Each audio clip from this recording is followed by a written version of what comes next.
திருச்சிற்றம்பலம்.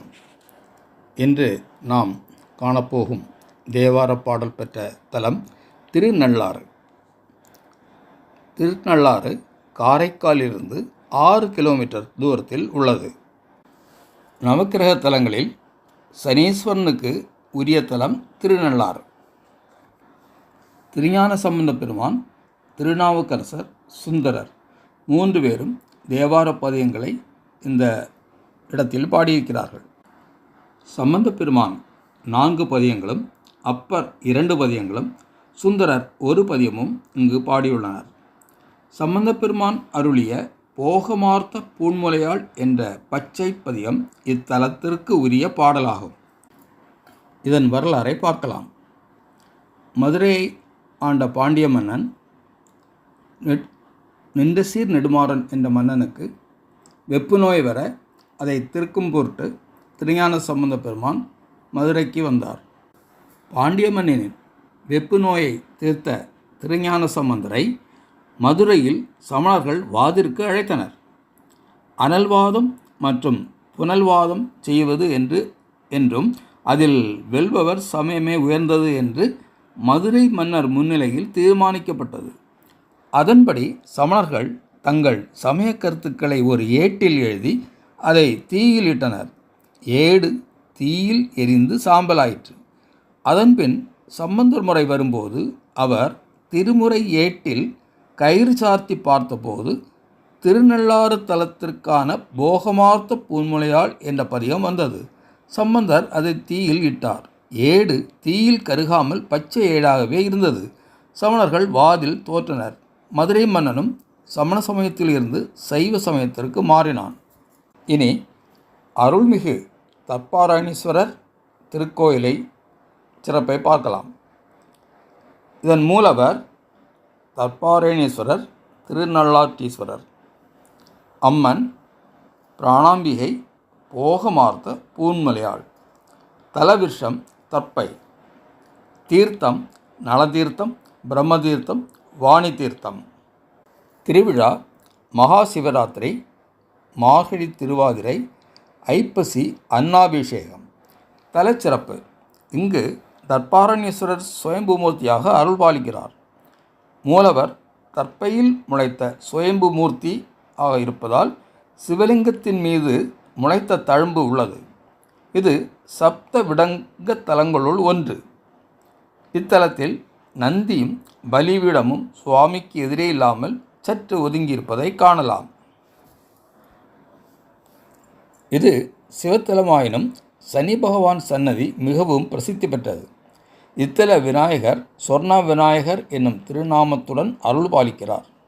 திருமால், பிரமன், இந்திரன், திசைப்பாலகர்கள், அகத்தியர், புலஸ்தியர், அர்ச்சுனன், நளன் முதலியோர் வழிபட்டு பெயர் பெற்ற தலம்.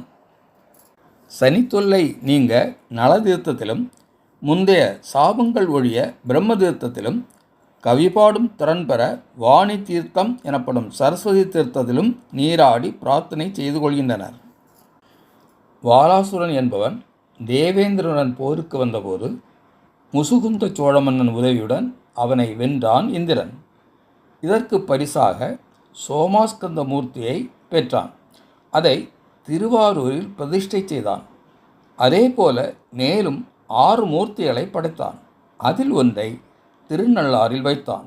அதுவே இப்போது தியாகவிடங்கர் என வழங்கப்படுகிறது. தியாகவிடங்கருக்கு இங்கே தனி சன்னதி இருக்கிறது. தியாகவிடங்கரை வணங்கினால் குழந்தை இல்லாதவர்களுக்கு குழந்தை பாக்கியம் கிட்டும் என்பதும் நம்பிக்கை. இக்கோவிலின் வாசல்படிக்கு உள்ள மரியாதையை பற்றி பார்க்கலாம். திருநள்ளாறு செல்பவர்கள் ராஜகோபுரத்தை வணங்கி உள்ளே நுழைந்ததும் முதல் படியை தொட்டு வணங்க வேண்டும். ஏனெனில் இந்த வாசற்படி மாடத்தில் சனீஸ்வரன் தங்கியிருப்பதாக ஒரு நம்பிக்கை. நளன் தர்பாரண்யேஸ்வரர் கோயிலுக்குள் நுழைந்ததுமே நியாயத்துக்கு புறம்பாக செயல்பட்டதற்காக இறைவனிடம் தண்டனை அடைய வேண்டி வருமோ என்று பயந்த சனீஸ்வரன் வாசல் படியோடு நின்று அவனை விட்டு நீங்கிவிட்டதாக சொல்வார். அதனால் இறைவன் சனீஸ்வரனின் நிலையை பாராட்டி ஈஸ்வர பட்டம் வழங்கி தன் கோயில் முகப்பிலேயே வைத்து கொண்டார். சனீஸ்வரனை வணங்கும் முறையையும் பார்க்கலாம். காலை 5 மணிக்கு நலதீர்த்தத்தில் நீராடி கரையிலுள்ள நலவிநாயகர் மற்றும் பைரவரை வணங்க வேண்டும். கோயிலுக்குள் உள்ள கிணறான கங்கா தீர்த்தத்தை தரிசித்து கோபுர வாசலுக்கு வந்து ராஜகோபுர தரிசனம் முடித்து உள்ளே நுழையும்போது முதல் படிக்கட்டை வணங்கி முதல் பிரகாரத்திற்கு செல்ல வேண்டும். இந்த சுவரில் வரையப்பட்டுள்ள நல சரிதத்தை பக்திபூர்வமாக பார்த்த பிறகு காலத்திநாதரை வணங்க வேண்டும். பின்னர் சுவாமி சன்னதிக்குள் சென்று மூலவர் தர்பாரணேஸ்வரரை வணங்கி தியாகவிடங்கர் சன்னதிக்கு செல்ல வேண்டும். இங்குள்ள மரகத லிங்கத்தை வணங்கி பிறகு அர்த்தநாரீஸ்வரர், துர்க்கை, சண்டிகேஸ்வரரை வணங்கிய பின் வெளிப்பிரகாரம் செல்ல வேண்டும். அங்குள்ள தெய்வங்களை தரிசித்து கட்டை கோபுர வாசல் சென்று அம்பிகை பிராணேஸ்வரியை வழிபட வேண்டும். பிறகுதான் சனீஸ்வரர் சன்னதிக்கு செல்ல வேண்டும். சிலர் முதலிலேயே சனீஸ்வரனை தரிசிக்க சென்று விடுகின்றனர். இது சரியான வழிபாட்டு முறையல்ல.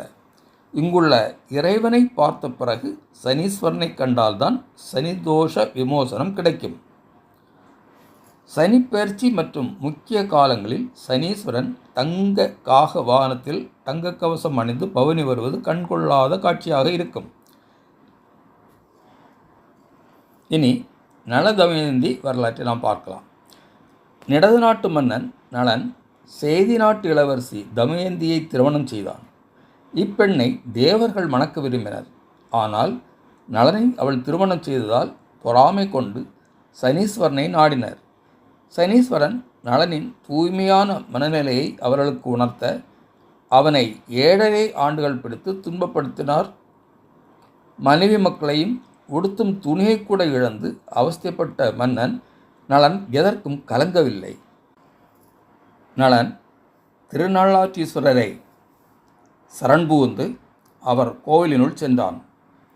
அப்போது சனி உள்ளே போக முடியாமல் முதல் படியிலேயே நின்று அவனை விட்டு நீங்கியது. சனியின் வேண்டுகோளின்படி இதே தலத்தில் கிழக்கு நோக்கி அமர்ந்து ஈஸ்வர பட்டத்துடன் சனீஸ்வரன் என்ற பெயர் தாங்கி அருள் பாலிக்கிறார் சனீஸ்வரன். கிழக்கு நோக்கிய சனீஸ்வரன் என்பதாலும் சிவனருள் பெற்றவர் என்பதாலும் இவரை வழிபட்டு சனியினால் ஏற்படும் தொல்லைகள் நீங்க பெறலாம். நலனின் சனிதோஷத்தை இங்குள்ள திருநள்ளாற்றீஸ்வரர் தீர்த்தது போல இங்குள்ள இறைவனை வணங்கினால் சனிதோஷம் நீங்க பெறலாம். இங்குள்ள நந்தி ஒதுங்கி இருப்பதின் வரலாற்றை பார்க்கலாம். இத்தலத்தில் நந்தியும் பலிபீடமும் சுவாமிக்கு எதிரே இல்லாமல் சற்று ஒதுங்கி இருப்பதை காணலாம். இடையன் ஒருவன் அரசன் ஆணைப்படி கோயிலுக்கு பால் அளந்து கொடுத்து வந்தான். கணக்கன் அப்பாலை தன் வீட்டுக்கு அனுப்பி பொய்க்கணக்கு எழுதி இடையனையும் அச்சுறுத்தி வந்தான். செய்தி அறிந்த மன்னன் கோபம் கொண்டான். அப்போது இறைவன் இடையனை காக்கவும் கணக்கனை தண்டிக்கவும் எண்ணி தம் சூலத்தை ஏவினார். அந்த சூலத்திற்கு வழிவிடவே இக்கோயிலில் பலிபீடம் சற்று விலகியுள்ளது. சூலம் கணக்கன் தலையை கொய்தது. இடையனுக்கு இறைவன் காட்சி தந்து அருள் புரிந்தார். கோயிலின் தென்புறம் இடையனார் கோயில் உள்ளது. இங்கு இடையன், அவன் மனைவி கணக்கன் ஆகியோர் உருவங்கள் உள்ளன. சம்பந்த பெருமான் திருநள்ளாறில் அருளிய பச்சை பதியமான போகமார்த்த பூன்முலையாள் என்ற 1ஆம் திருமுறையில் 49வது பதியத்தை தான் இன்று நாம் பாடப்போகிறோம். இந்த பதியத்தை பாடி சனிதோஷத்திலிருந்தும் எல்லா தோஷங்களிலிருந்தும் நாம் விலகி நன்மை அடையலாம். இந்த பாடலின் பண் பழந்தக்க ராகம். ராகம் ஆரவி. திருச்சிற்றம்பலம்.